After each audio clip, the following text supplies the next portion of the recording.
We are in Spain, in Alicante, and we are recording a mini-series about longevity. It's all happening at SHA because this year SHA and Harvest are joining forces, and we are going to have the world-class scientists and top wellness experts coming in Kaplan-Kaya in Turkey for the season 9 of Harvest. So thanks for watching, and I hope you're going to enjoy this episode.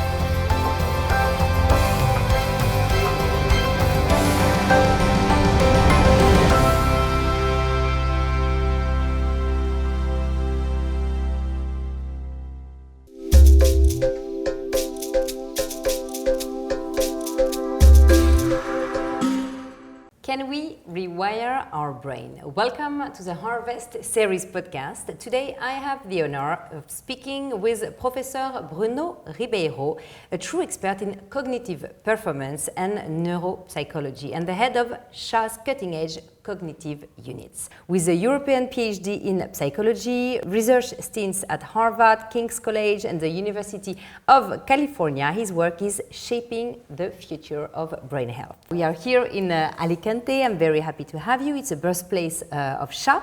This conversation we're going to have is particularly special. We will explore how to train our brain, the latest breakthrough in neurostimulation, and simple science-backed ways to boost our cognitive well-being every day. I'm very glad to have you.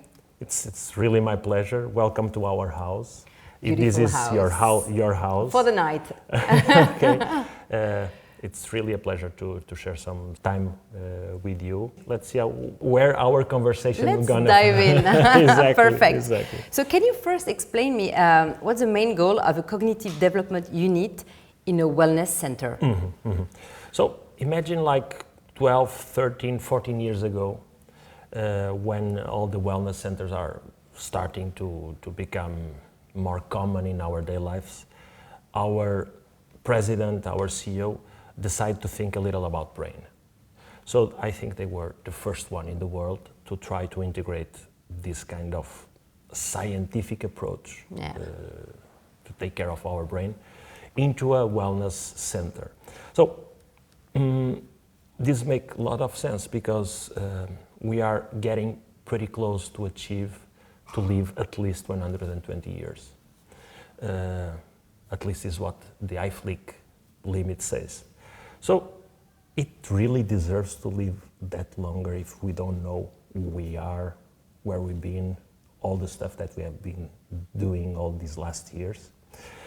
So that was the question of Don Alfredo, as we call our president. Bruno, do you think that we will be able to help us to also take care of our brain? Because we start to know how to take care of our body, but we are not paying attention too much to our brain.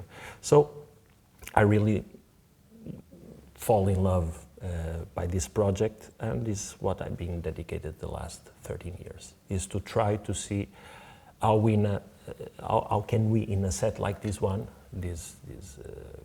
let's call I think one of the first longevity clinics in the world, SHA Wellness Clinic, how can we also make our brain be in the best possible shape to help us to really live a life full of energy.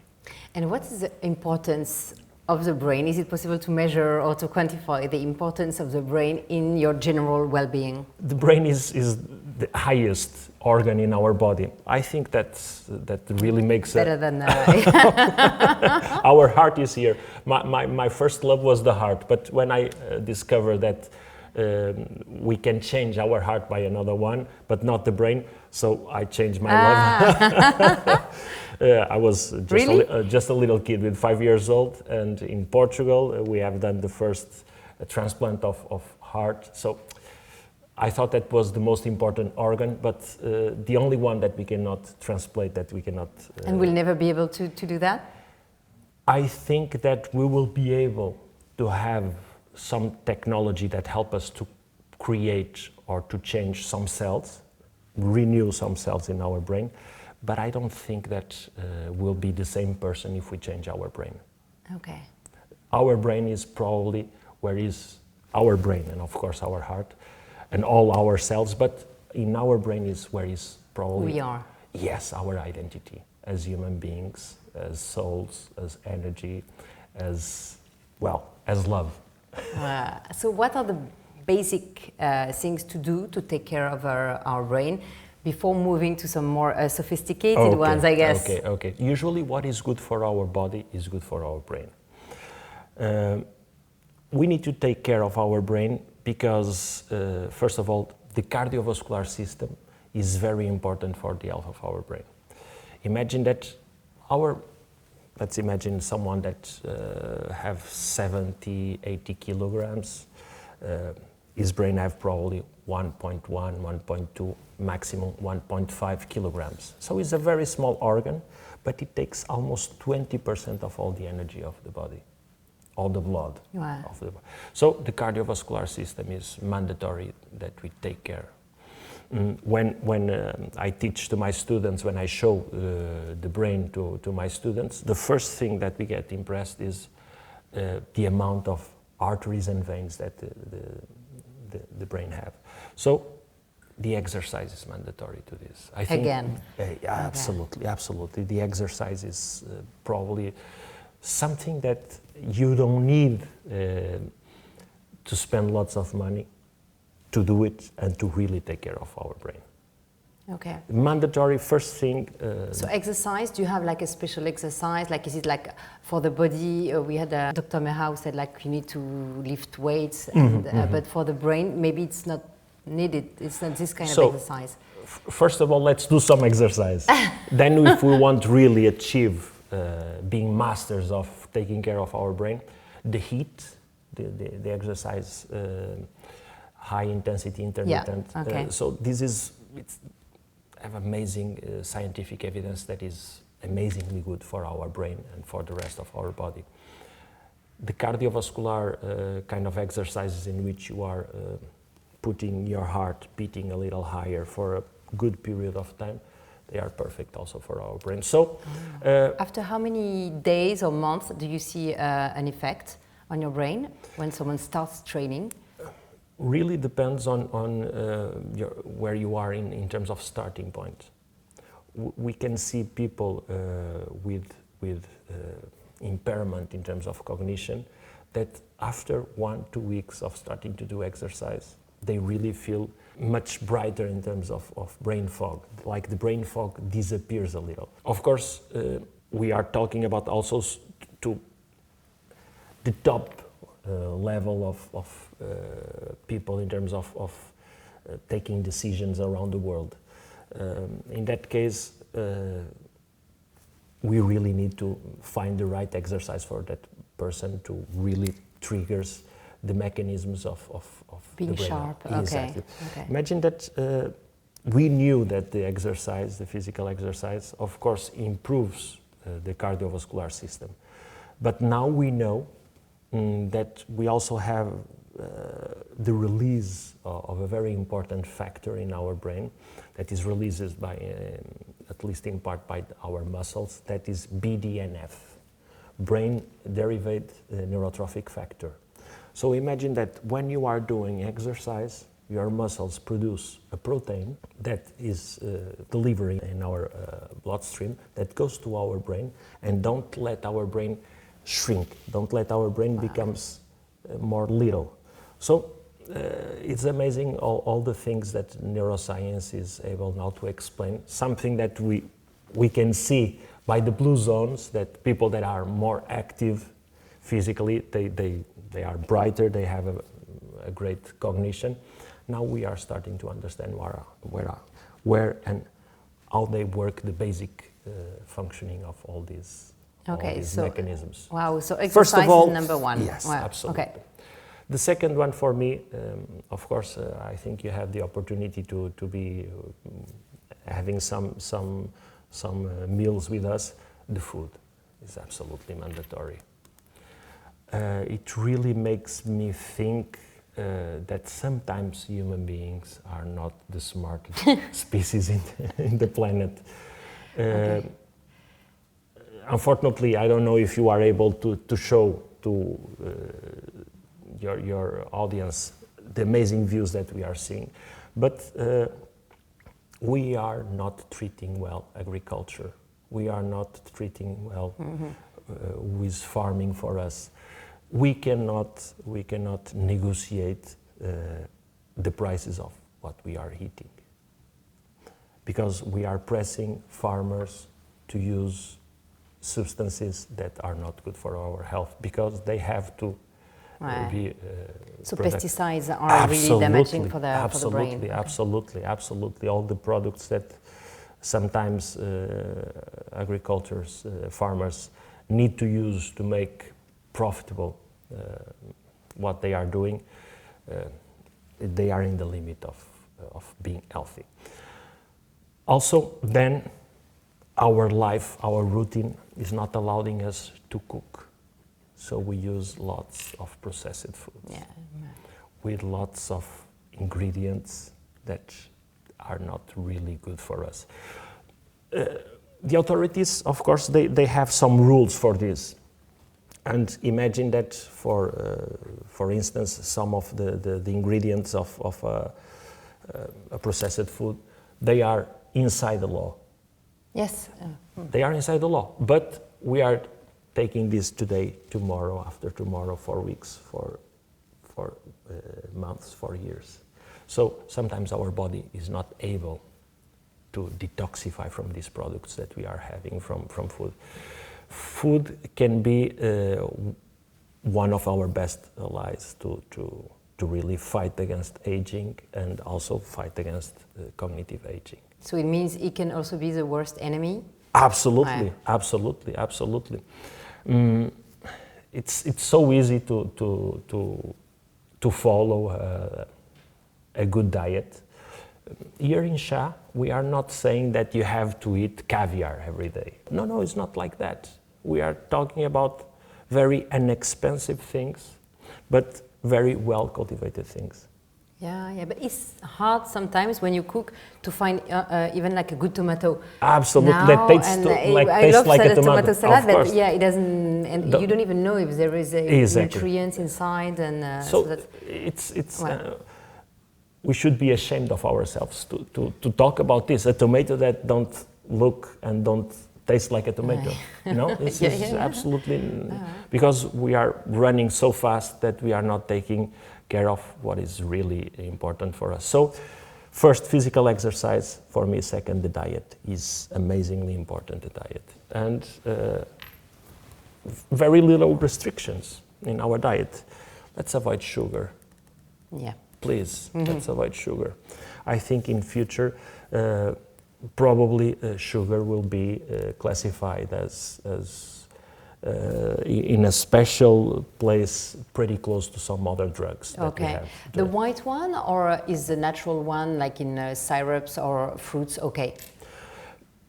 I really don't. I'm not able right now to think in something that we need to add sugar to be tasteful or eatable. Okay. We don't need. In my house, I have 2 kids, and we don't use sugar. We don't have sugar. We have, of course, other kind of syrups, more healthy, but we don't have refined sugar. We don't have other kind of sugars.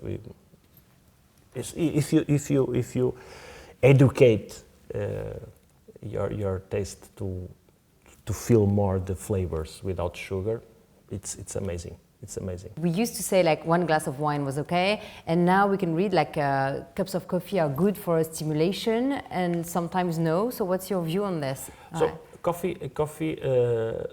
What we don't want is, in our case, to our patients to have 4 coffees in the morning to start in the day for me, not in the morning. To start to work. That's the question. Of course, imagine that you have a great dinner or a great lunch with friends, and part of the dessert is taking a coffee, like a pleasure. Yeah. Not trying to find the specific effect of the coffee to be awake, to try to fight against a bad night's sleep. You understand the cycle? Yes. The question here is the cycle. So I know that I will extend a little more my day. I will go late to the bed because tomorrow I will take 4 coffees and I will be able to work. So this night I will go again late to the bed. That's what we don't want. But if I had a bad night, if I happen to have a bad night and I want to be sharp today, Coffee will once help in me. a while, no Okay. problem. The question is, we the habit. usually try to Okay. turn these shortcuts in habits. Okay. Yeah. And of course, okay, I'm not an expert in liver, but the coffee charges a little our liver in terms of the detox processes. So the question here is use everything, take everything with moderation. Because sleep, for me, is also one of the biggest problems that we have against aging and our brain. But let's talk about that. So we have like exercise, food, and sleep to take care of the brain. Absolutely. That's the major Absolutely. stuff. The three major Sleep, stuff. absolutely. And what are the most common cognitive issues you see in patients today? So, as you can imagine, in SHA, the kind of patients that we have, they have lots of stress, anxiety, sometimes some depressions. We have patients with depressions, but they are so committed with their mission that they don't have time to be depressed. But they don't feel pleasure in the things that they usually feel pleasure. They lost the pleasure of life. How do you treat depression as a cognitive? In our team, we use, of course, psychotherapy, and we use transcranial stimulation. What is it? Sounds like barbaric. No, not at all. First of all, transcranial stimulation is nothing to do with electroconvulsive therapy or electroshock therapy. Although that these technologies, like electroconvulsive therapies, they are amazingly helpful in very strong depressions that are resistant to medication. Okay. But of course, the movies and even some countries that have used these technologies to punish more than to treat, to punish patients. Okay. So we have this image of the electroshock therapy like a little negative. But the transcranial stimulation is not nothing to do with that. So imagine that we know where are placed some regions, some functions in our brain. Today, with the modern technologies, we know pretty well, like a map, where are some functions. And we also know how they are connected. So, if we know this, if we can modulate certain areas, we will be able to improve the functioning of these areas that we want to achieve. So imagine you wearing a cap, like a swimming cap, with some electrodes, and at the same time that you are receiving this current is not very strong. It's very little. What you feel is like tingling. At the same time, we are having a psychotherapeutic conversation. Okay. So what we do is maximize the psychotherapy. The psychotherapy maximizes the effect of the transcranial stimulation, and the transcranial stimulation maximizes the psychotherapy. So this is one of the ways that we treat depression with amazingly good results. Absolutely amazingly good results. I think we are talking about rates higher than 95% of results after 2 weeks, 2 or 3 weeks. Even for depression? For depression. For depression. Yes, Wow. Yes. After the first session, you will start to feel something. That's incredible. And because the electrical things stimulate the blood, and so the cells start to activate. The cells stimulates the neurons. Yeah. There's different levels of effects. We have a first effect in the neurons. So the threshold for the neurons, we can make it higher or low, depend what area we want to modulate and in which direction. So usually, I'm sorry to use these technical concepts, we have an area in the brain that is the dorsolateral prefrontal cortex, okay. Left dorsolateral prefrontal cortex, that we know that is a very important area in the brain that is connected with different areas, other areas in the brain. And we know that if we stimulate, if we make the threshold for firing the neurons a little low, at the same time that we have a psychotherapeutic conversation, we will be able to make this person feels better and start to change from a depressed mood to a much more balanced mood. So we change this, but we also change the glial cells. Imagine that the neurons are like babies. They are not able to live by themselves without the help of the glial cells. So one neuron, we have 10 glial cells taking care of this neuron. So we also are able to stimulate the glial cells to help the neurons. Okay. Then, of course, amazingly well pointed, we change the circulation, the flow, the blood flow in these areas. If we are stimulating, we are getting more blood flow to these areas. So many different ways to help these areas. Fourth, we stimulate the mitochondria. The mitochondria give more energy to the neurons, so the neurons can work better. So it's really amazing the effect of the transcranial stimulation. And you keep this, or do you always have to do a transcranial for the rest of your days? Unfortunately, if we go back to our life without doing any change, what's going to happen? Sooner or later, after 3, 4, 5 months, if you don't change nothing, you will go back to the same situation. But that happens also with medication or everything that you don't change in your life. It's true that we have patients feeling so well with these treatments that we develop a technology with external companies in which now, Bruno, I finished my treatment, I have to go back to Austria, I have to go back to United States, I have to go back to Nigeria. What can I do? So we have a device that you take your device, a similar device, and you stimulate yourself with our supervision, meaning that you are not able to turn on the device. It's us through internet. That's amazing. And is it only for depression, or if you just want, if you're like a CEO and you want to reach peak performance, and so you take your little device? Absolutely. Okay. You catch the idea. Absolutely. We have patients around the world that are doing this with this main focus. We start this project in 2019, just before the COVID. And it was pretty funny because I was expecting, I have some few devices, these remote devices, and I was expecting that after 3 months, 4 months, the patients send us back the devices. I have 2 patients since 2019 that they are still having the devices. And there is no evidence, no clinical evidence that they need the device. But what they say is, Bruno, don't take the device. I feel so great with this. So they are having sessions like every 10 days, every 2 weeks, only to maintain the effect. And with these patients, they didn't have problems during COVID in terms of depression, in terms of anxiety.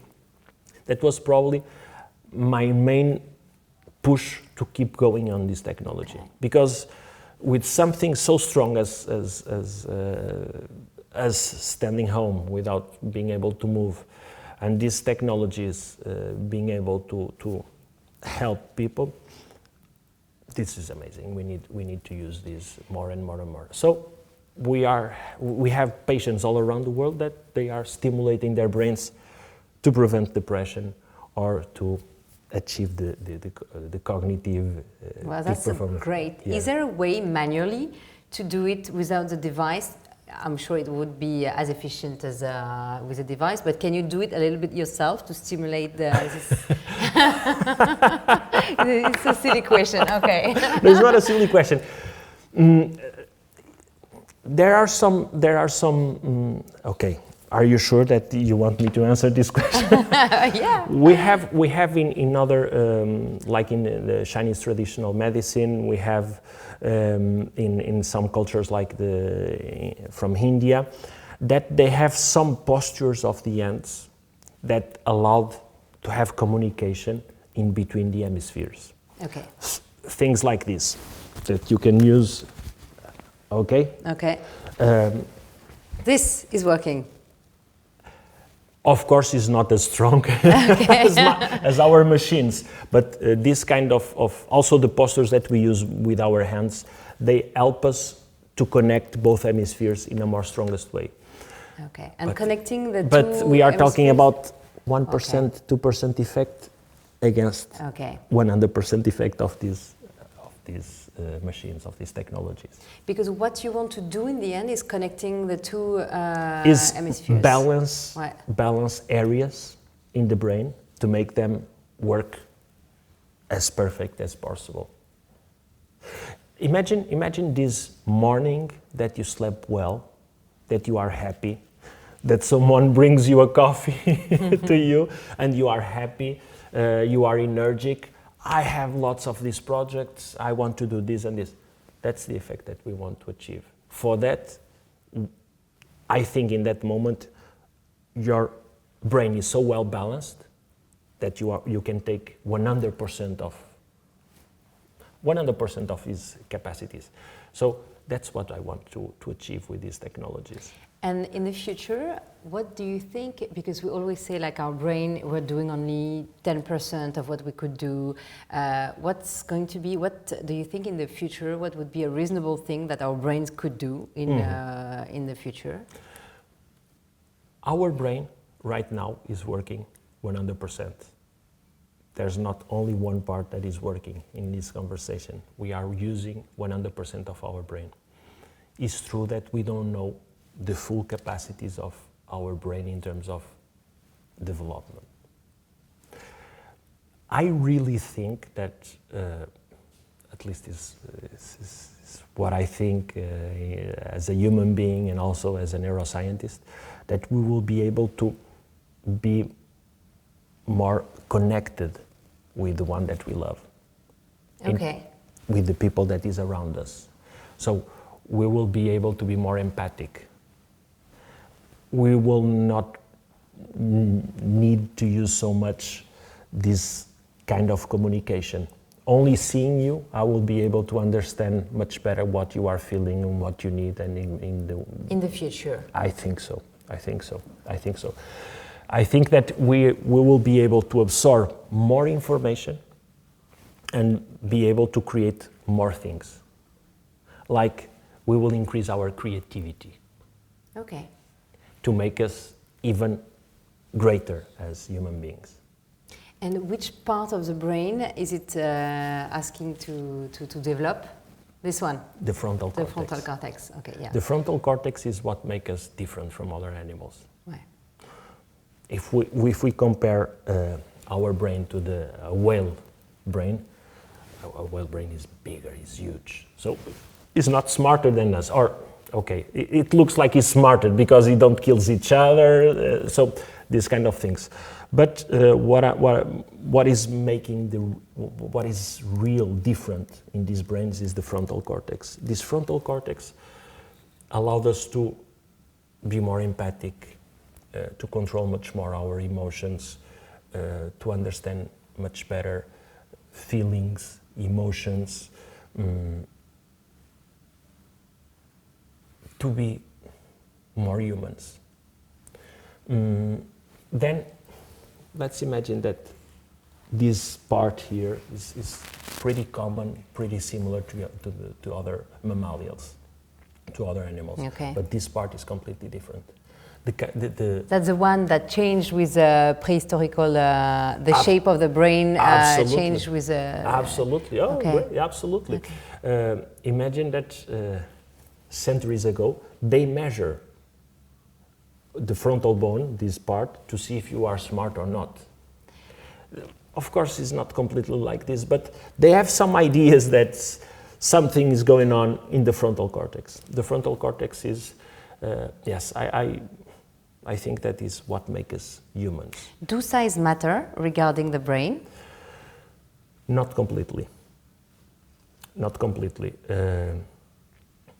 Usually, one of the biggest activities that our brain do, I'm sorry, I know that some of people, our audience, will say this is completely full, but it's crazy. It's crazy, yeah, but it's true. Big part of the brain is intended to make us move. One of our biggest skills is to move. A big part of it, and the brain have developed through years because of our movements. If you know a little better about how the brain works, and you see someone dancing, you see, wow, that brain should, I'm pretty sure that brain is on fire. Okay. So, a big part of the brain from us and other animals are dedicated to movement, to the motor cortex and all these kind of activities. The animals have little parts dedicated to, let's say, superior tasks. So usually someone that is 2 meters have a bigger brain than someone that's 1 in 150. Okay.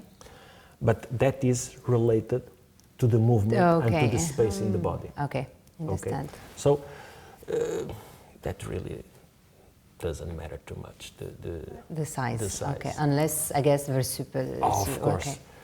It's true that the connections are very important. Okay. The connections that the neurons are able to establish each other's very important. That's why it's so important in our babies to stimulate them as much as we can, to make these connections stronger and lots of connections. As much connections you have, potentially the brighter you will be in the future. Okay, you cannot overstimulate a baby? Of course, you can. Don't take the baby to a disco. That's too much stimulation. Let them rest, but I mean, like, because sometimes we say, like, oh, you need to keep your baby active, and sometimes you're like always doing things with the baby, and they need to sleep also. Yeah. Absolutely, because we stimulate these neurons, they establish new connections, but of course, it's during the sleep that we pass short-term memory to long-term memory. It's during the sleep that lots of cognitive processes are being established. So the balance between stimulation and sleep and rest is mandatory.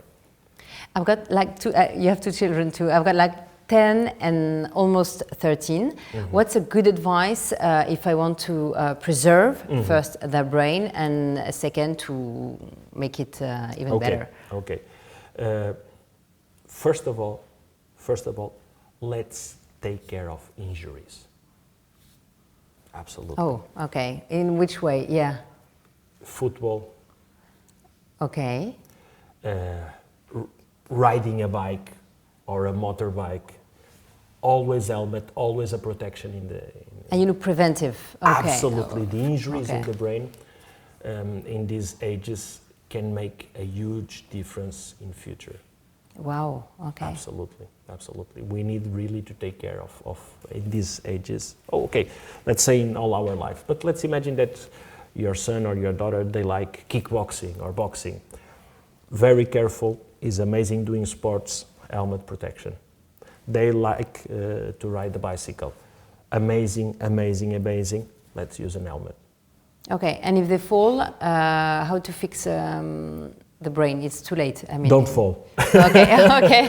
If you fall, of course, it's very important to really check how deep is the concussion, and there are some medication that helps. There are some post-concussion treatments that can help. Wow. Okay, I didn't know. I think that that's one of the most important things to. In terms of preventable accidents, we need to wear a helmet. Okay. What's a technology that you're most excited about in the next future? In SHA, we are pioneers in lots of different technologies. Yeah. We are a little cutting edge. Sometimes some colleagues say, "Oh, what are you doing for what?" So this technology, the transcranial stimulation, now is very common, but let's say that we started 10 years ago. 10 years ago, I think that we were the first clinic to have transcranial stimulation in a clinic setting and not in a laboratory. I think the future, we will be able to absolutely personalize the care of our patients. Absolutely personalization. Thanks to technology. Absolutely, exactly. So we are moving to a care that is that uses light, that uses electromagnetic fields, that uses currents, that is using natural healing processes of our body, and I'm really excited with what we are able to do with these new technologies and new approaches. I really think that I don't know you know the pyramid of needs. The pyramids of needs says that we need to eat, we need to have a cave, we need to have a family, we need to have a country. So I really think that in terms of humans, we are achieving to the top of the pyramid. That is giving us space to think about what we want to be more creative, more artistic, more humans, more kind. Because yes, all the data that we have now, everyone is wearing, so I'm wearing something, a ring that takes lots of data from my body. Yeah. I think that in the next years this will continue to grow, and we will be able to personalize 100% what you need. I think that these old books that are very useful, where we have all the diseases, they are only useful to share information with other colleagues, but what we will present is your case. What we will study is your case. What we will treat is you. That's a big effort, and we have a very powerful ally that is artificial intelligence that is helping us. I don't feel scared about this technology. I really feel that is probably one of the best allies to personalization of what you need. Okay. So imagine in future that I will not send you to the pharmacy to take a specific generic pill. No. I want this specific compound with this specific dosage, and you will take in this specific moment. Absolutely personalized medicine and approach in terms of wellness. Can you, before we finish, name me 3 top foods for the brain? Okay. Avocado. Okay. Is very, very good. The avocado is very amazingly good. Only 3. Fish, omega-3. Okay. The fish, good fish. Last one, chocolate.